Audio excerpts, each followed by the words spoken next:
Hello and welcome to the Toffee Blues, your source for all things Everton. And this is the match preview for Everton's final home game of the 2023-24 season against Sheffield United.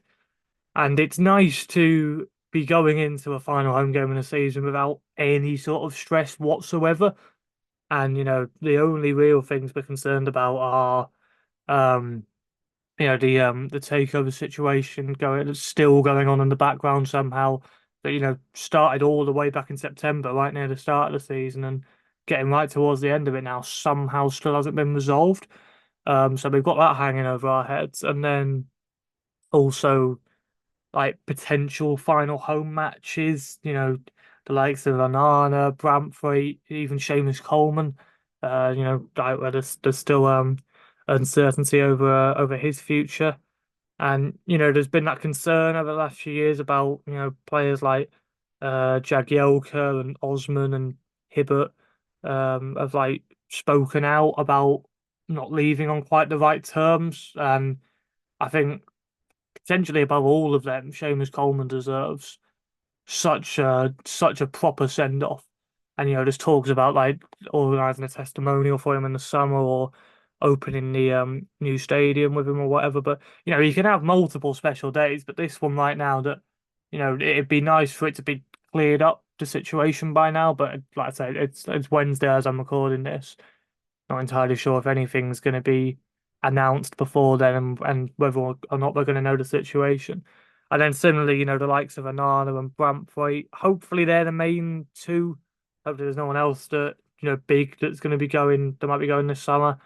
Um, Obviously there's some reports saying that Bramthwaite's looking likely to go. There's been other reports this week saying that he might be staying for at least one more season. Whereas Anana, it seems, is quite clearly out the door. And based on the last few matches, I'd be surprised if he was starting anyway. You'd imagine we'll be going with the likes of Gallagher and James Garner over him, as it has been the last few matches. Whereas Bramford, of course, will definitely be starting. Will almost certainly be the best player on the pitch again. And yeah, I think it'd be nice to at least give him some sort of send off when they do the lap of honour at the end, just in case that's his final ever match at Goodison as an Everton player. And yeah, as I say, with the lap of honour, I can't remember if they did one at the end of the 2021 season when that final home match against Wolves when there were like 10,000 supporters or whatever after the season of COVID. But if there wasn't one then it's at least 4 years since the last end of season lap of honour at Goodison, which is ridiculous. And there's a whole variety of reasons behind that, of course. As I said at the start, usually it's quite a stressful end to the season, and yeah, as a result, lap of honour is not really appropriate. You look at the end of last season. I think all of us were too drained at the end of that Bournemouth match to do any sort of appreciation. And obviously there was a lot of anger towards the club hierarchy at that point. So I think I remember it being, they played a few songs at the end, but after that it was just we kind of want you out of here. So and then yeah, obviously the Crystal Palace game was even more than a lap of honour. It was like a full on celebration, and which in hindsight was probably a mistake and letting the people that had let us get into that situation off the hook quite a bit. But yeah, getting away from all that, obviously there is still a match of football, and Sheffield United are already relegated, but um, in a sense they should be playing with us just as much freedom as we are. And for a while they were testing Nottingham Forest last week, and they pulled off a few surprise results this season despite recording such a low points tally. But yeah, like I said, we want to end on a high note. And it's been a really difficult season, and we've managed to pull through. And we didn't quite get the decent result of Luton, and maybe some people were hoping for to really just say that yeah, we definitely deserve to be in this league or whatever. And, just putting any doubts to rest or whatever. But it would be nice if we got that against Sheffield United, and they've surpassed the record now for most goals conceded in a single season, or I think they've equaled it actually. But but based on the fact that when the record was Swindon's and that was in a 42 game season, that record is Sheffield United's, and they have to keep two clean sheets in their final two matches to not beat it anyway. So yeah, like I said, with that in mind, I think this should be a good opportunity for Dyche to just send them out there and just show that we are a decent team and that we have good players and that we're considerably better than those teams going down and just get a really good result. We haven't really thumped anyone too much this season, or at the very least, it's been a while since we have done. So that would be definitely a really nice way to send off what has been a difficult season.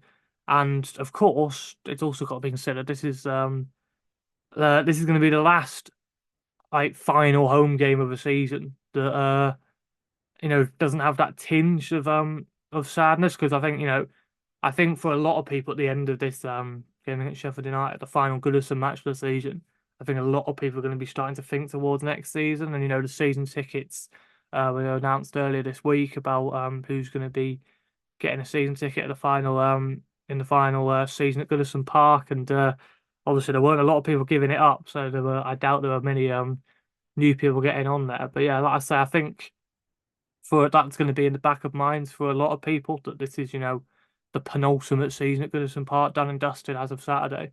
So yeah, again, like I said, there's so many reasons to just really get a positive result. And we're almost at full strength. Obviously, we're missing the first choice fullbacks, depending on whether or not Coleman's fit, of course, and ready to start. I'd like to I'd like to see him start, even if really, uh, he's signed on for another season or whatever. Regardless, I still think he's the somehow the best option we've got there, even though we've known we've needed to replace him for going on for 6 or 7 years now. But that's like a detriment to the sorry, that's like a dig at the Everton recruitment policy, and like praise towards Coleman kind of rolled into one, I guess. So but yeah, like I said, I'd like to see him start. And then um someone I'd like to see play, I think in particular, would probably be Yusuf Chamiti. I thought when he started against Brentford, he showed some really good touches, and I thought when he came on against Luton, he looked very good. And like I said, this is a good chance to experiment, and I'm sure Dyche will already be thinking a bit about next season and what sort of team he wants to play, whether or not he wants to change a few things up or whatever. Go with two strikers. As I touched on, Sheffield United's defense is awful. Um, and I think there's something to be made. When Better and Shamiti came on together for the final 10 minutes against Luton, I thought there was the beginning of a little understanding for him in there, and this would be a good opportunity to build on that.